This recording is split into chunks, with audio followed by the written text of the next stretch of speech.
from Patrick's grandmother, Judy. Who is our biggest fan? She is. Who is? If you go on our Facebook page, you'll see Judy Patton under everything we post. She That's is her. awesome. She's always She she knows all her songs. yeah, She has all her albums. and her favorite expression, or at least it used to be, "Oh my land!" Every shocking thing she heard, her expression was "Oh my land" in that voice. And I don't know. One day I jokingly said, if I ever have a band, this was like years ago. I don't know, 9 years ago. If I ever have a band, if we ever start a band again, I'm gonna call it "Oh My Land." And It's perfect. and then I was pregnant with our first daughter, and when "Oh My Land," when this band started up, and just out of the blue, Patrick came home from a practice, like a jamming session or something with everybody, and I wasn't a part of it at all. And he's like, "Oh yeah, we're gonna be called "Oh My Land," and I was really mad at him because that wasn't my name, but I wanted, and then eventually it just naturally. from us. He steals it from us. This is what I did. Naturally, I joined. You had to. I had to at that point. I was like, There was no other option but for you to be in the band. right? Yeah. It's the only thing I could do. I think it was like right after we went on that tour with Candle, and It was 2008. 2008. It's about when it started. I think during that tour I was really inspired by Candle. Those guys were doing some awesome stuff and had just recorded a really cool album called Miles and Miles and Miles.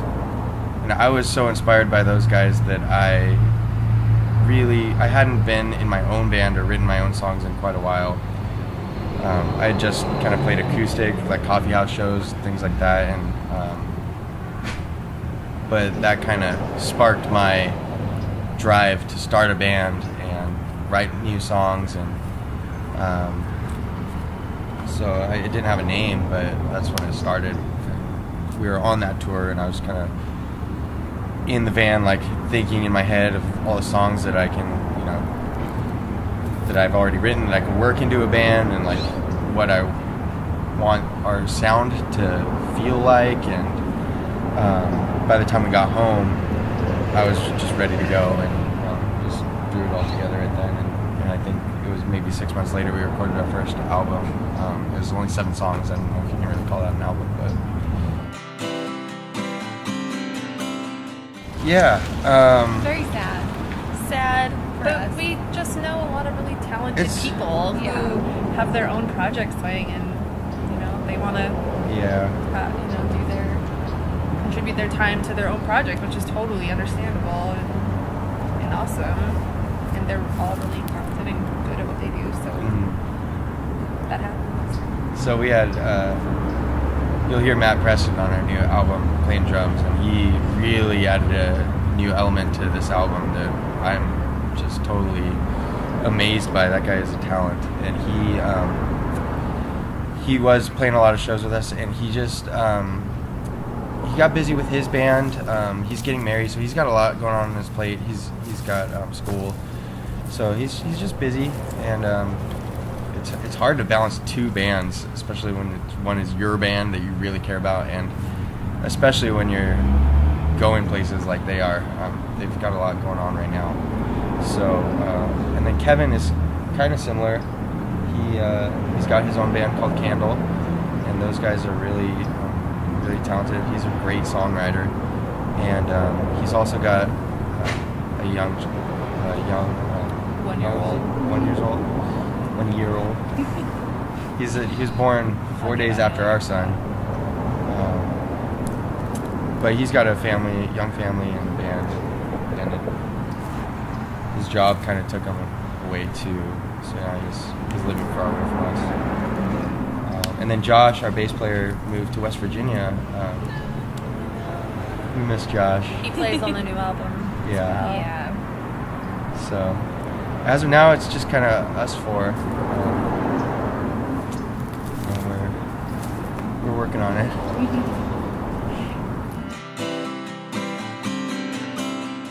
The album is called Our Love Is Dead, and it sprang from, well, it's one of the lines that is repeated in one of the songs.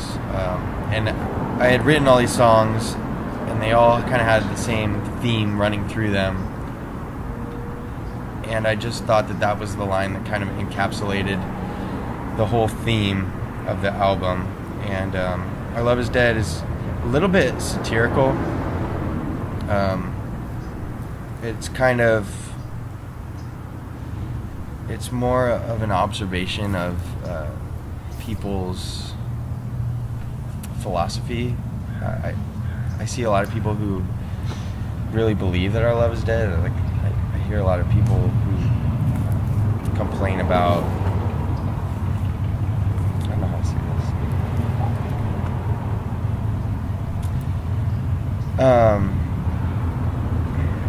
I don't know. I just was noticing that a lot of people don't have hope. A lot of people don't seem to have much hope in humanity, hope in the Lord, hope in love. And love and life and death are huge themes throughout this whole album. And all of them are things that I really, truly, well, love I truly believe in. Both between like humanitarian love, helping those who are in need, whether they be on the street, on Spring Street right here, or in Uganda. My heart goes out to people in need, and so that's one kind of element of love that I touch on in these songs. And then romantic love is definitely an element on this album. And then just the love of God for his people and for all humanity is another element of the love that I speak about on this album a lot. And, so when I say Our Love Is Dead, the title of the album, it's kind of a tragedy to me. It's not something I believe, it's something that I see, and it breaks my heart. And so a lot of these songs are from the perspective of somebody who doesn't have that love.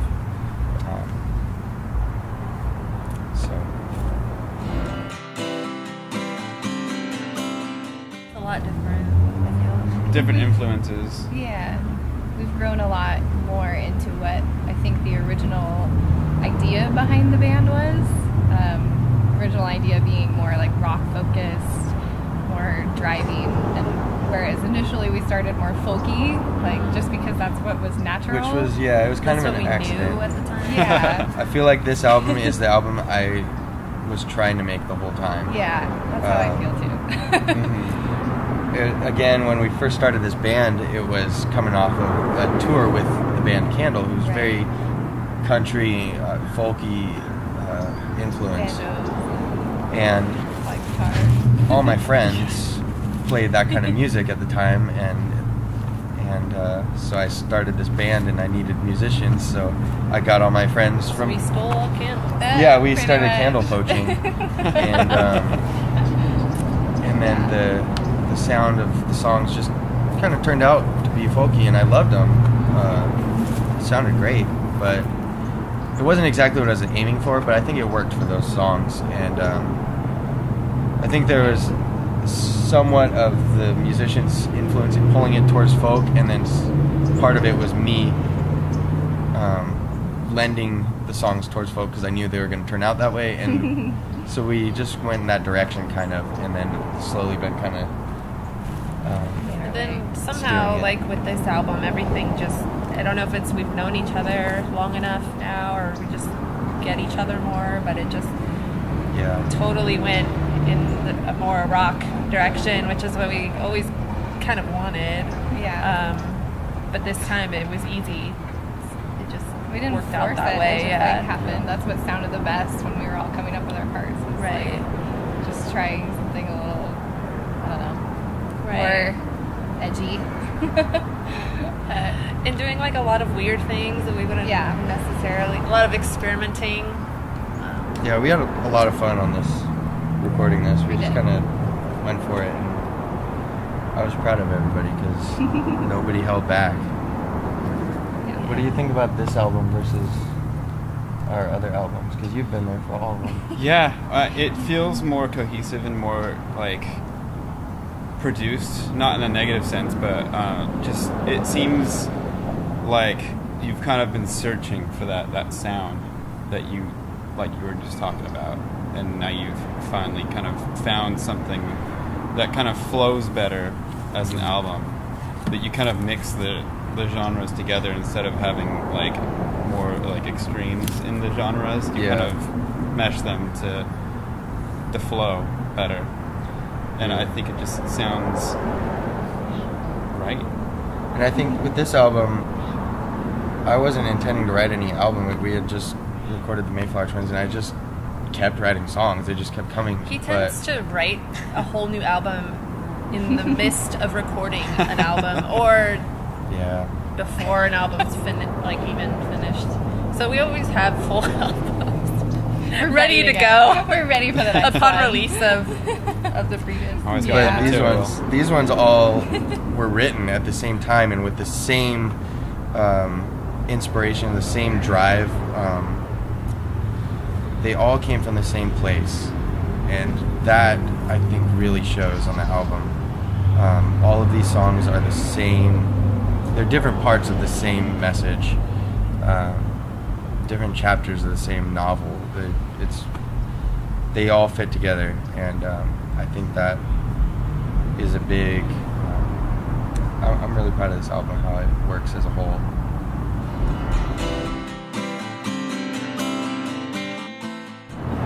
It took about a year to get the recording done, and that's not surprising with us because we all have different lives. We're all busy. We've all got different things going on. So and Patrick's paramedic, so that's big. Are you a paramedic or an EMT? Paramedic, Okay, and it is big.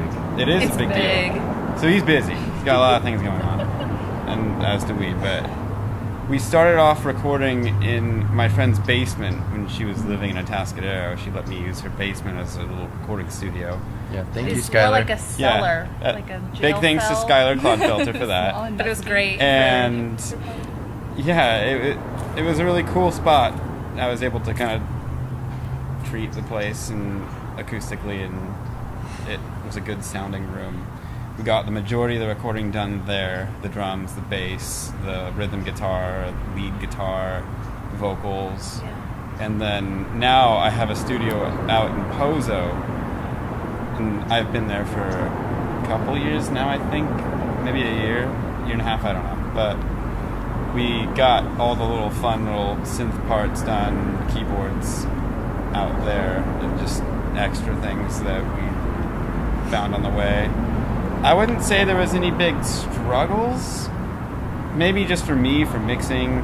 I mean, I had a whole year to do all the mixing, so I had a lot of honing to do and a lot of little work.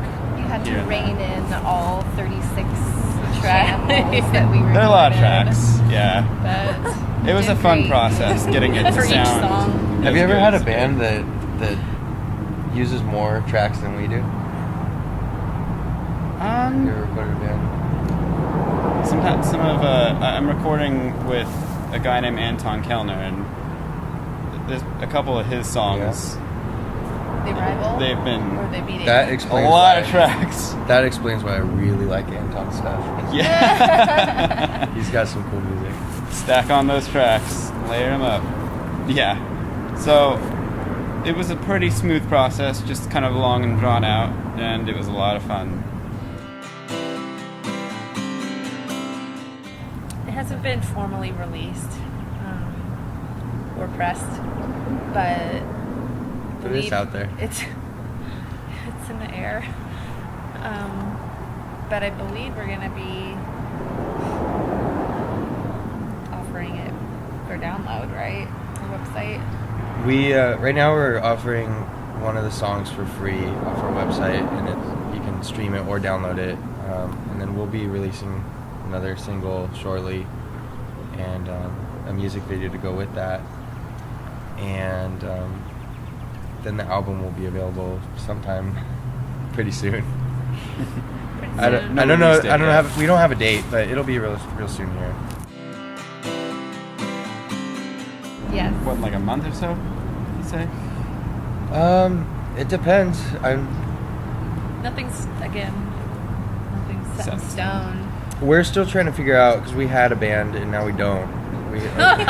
So we're trying to figure out if we're gonna adapt our songs to a 4-piece band, because we're used to a 6-piece setup with synthesizers and a keyboard and drums and bass, but now we don't have drums or guitar, second guitar.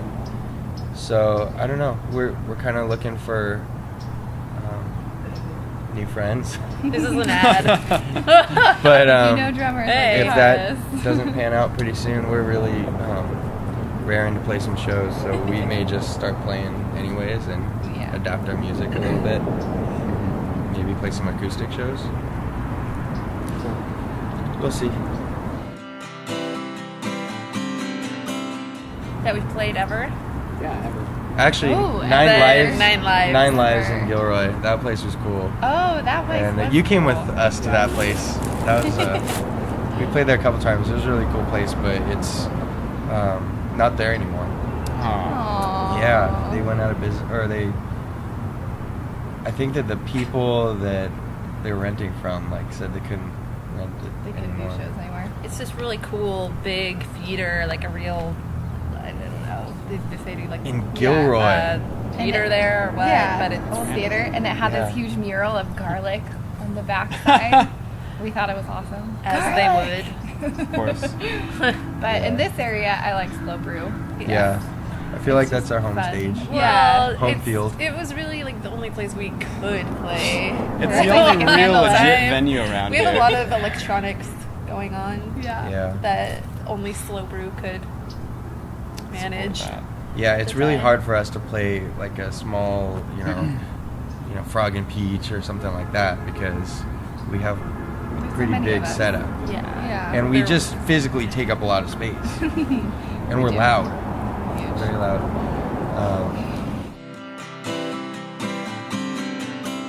Usually in my dreams, I see the future. Playing, being the orchestral support for like a Broadway show is what I see. Nice. That was a curveball. Thinking big. That's my open dream for the band. You're That out of the would be band. sweet. I would be in for that. Let's do it. I don't know about you guys. For me, music has always been something I have to do. Like I can't live without playing music, and I've tried. I've many times told Andre, I'm done with this. It's too much work. It's just draining on our lives, because we have to go to this city and that city between shifts at work, like Practicing. working full time, practicing, having a family. It's really rough doing music, but I have tried to quit and I just can't. It's like a bad habit. It brings me back every time. And so it's something that I just need to do. I feel like that's, when I quit playing music, I felt like Jonah, like running away from God, and like God sent the whale to swallow him up and bring him back I feel like that's what God's doing with me. No, I made you to play music. So, So do it. It's a good Yeah. enough. What are you waiting for? Why you are you so doing it? so I'm doing it, and I don't know where it's gonna go, but I just keep doing it because that's what I think I'm supposed to do. I don't know what the future is, Yeah. but what I'd love to do is if we could like get super rich and famous, that would be. No, I'm just. That'd be awesome. No, but actually, That wouldn't hurt anything. No. I feel like it Yeah. it could be a really good platform to. I've always wanted to do work with people who are in need, both here, in our own county and also abroad, places like Africa or Cambodia. There's a lot of people in need in this world, and I see people like Bono, or Want to be Bono. I really want to be Bono, but no, I see people like Bono who are really inspiring to me. They use their talent and they use their platform that they're on to do good instead of waste people's time and glorify themselves. They glorify God, or they reach out and help people and raise awareness for people who are in need. And that's something I would love to do if On My Land ever got to that point. But I don't know. We'll see. Yeah. For now, we're stick just having around fun. The Central Coast. Yeah. We love it here. But since we're talking about the future, that is something I do. Oh, the future. Do you think Sorry, about- it just got like really deep there for a second. I know. The future. The future is deep. Sorry. I feel like I think so. I wanted to hear more about the future. I know. Future. Hoverboards. Hoverboards. Hoverboards are real. Robots with fingerprints. I know, I see it. It's on Facebook. That means it's real. I see it. When I grow up, I'll build a house on a hill.